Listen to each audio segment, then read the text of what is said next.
We're at 615 Northeast Clark. It's the evening of April 11th, and we have spent the entire day on the outside. This dumpster is now completely full to the brim of all of the debris that was remaining to be removed from the exterior of the property. We started the day with limbing this tree up about 15 feet or so.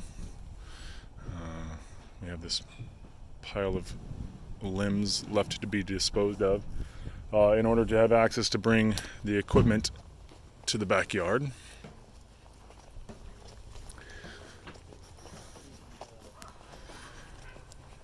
The entire property has been backbladed with the excavator and then hand raked to try and remove evidence of all of the tracks.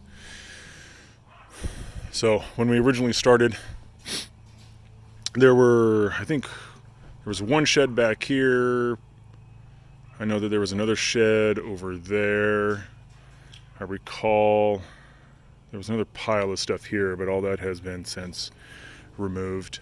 This morning, we had a large pile just right in this area, and then a second large pile just past this tree. And then we also had the trailer itself. That's all been picked up, moved, and placed in the dumpster.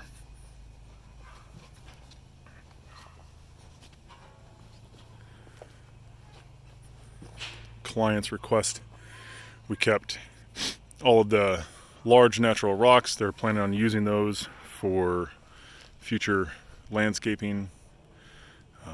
And then also there is a large pile of red brick that they were asking us to hold on to and separate. Throughout the day, we also shored up the deck, found where the problems were, where it was sagging and was not as secure as it needed to be. So we dismantled the areas that we needed to, shored everything up, secured it, and put it all back together, and it's in much better condition. It's far more sturdy. Majority of the warped boards have been straightened out. There's a couple of them that'll just take a matter of time. But otherwise, it's in much better condition than it was. It also straightened out the hand railing, which was at different elevations before. It's in much, much better condition.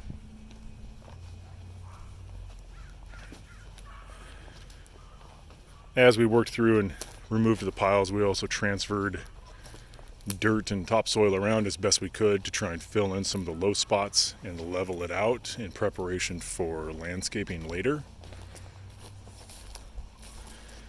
The size of the machine limited our ability to get too close to the property line as we didn't want to damage the fences. However, significantly better.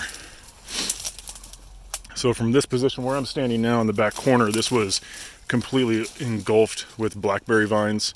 Originally, there was the trailer itself sat right in this general area. There were multiple trees growing through it and a few more that were around it. Those were all removed during the initial clean out. This thoroughfare has been cleaned out again as well. There was a shed originally blocking that was dismantled and disposed of.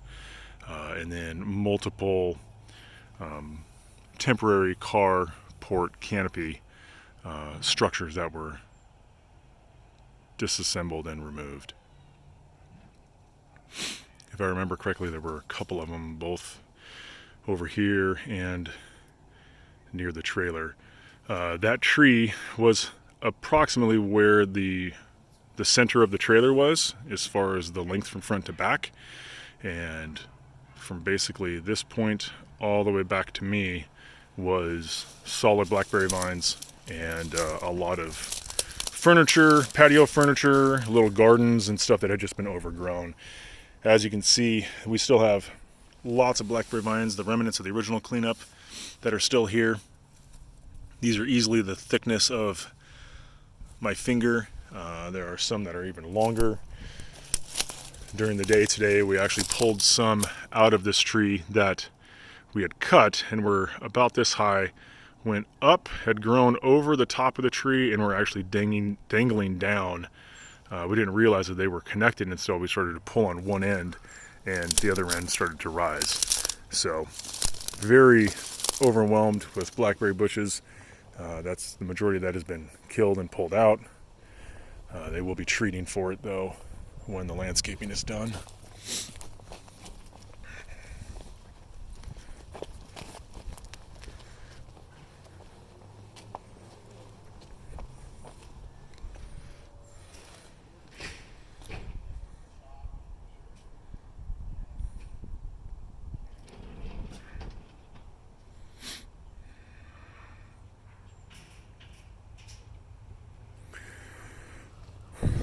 The dumpster's full. We're loading up all of our equipment. The only thing that's left for disposal is the trailer, the frame of the trailer itself, and then a couple of smaller items and some branches that need to be removed.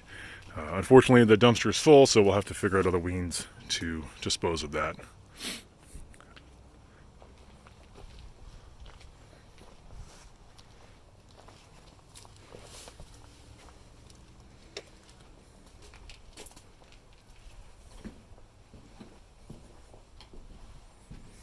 Walking across this deck, it even sounds more solid than it did. It didn't necessarily sound bad before, but some of the, I wouldn't say weak or soft, but some of the give has been taken out of it and stabilized quite a bit.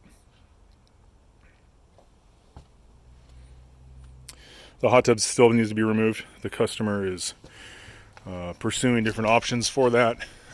They've yet to decide exactly how that's going to be handled, but eventually this will be gone, and then once that's out, we will discuss options on how to remove and replace this portion of the deck, which is heavily damaged, and then whether or not they would like to have a rail going across or steps or extension of the deck. There is a concrete pad that the hot tub is on that'll need to be determined what to do with that. More than likely they'll just leave it and build the deck around it, or maybe even over it. That's yet to be determined.